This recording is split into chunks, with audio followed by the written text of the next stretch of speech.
Ah, hari ni guys agi guys kay dito ni Agis punto ta guys. Ipabalik wis gawas sa ubos guys. Akong papa na nasloyo.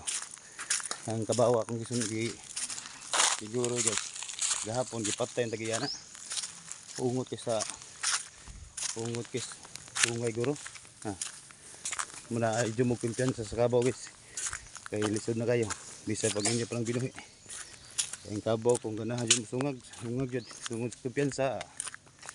Patay jud ang tagiyana. Loy kayo. Wa jud tayo nakatabang dayon.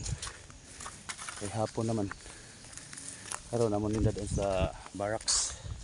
Kay papaligya sa giya.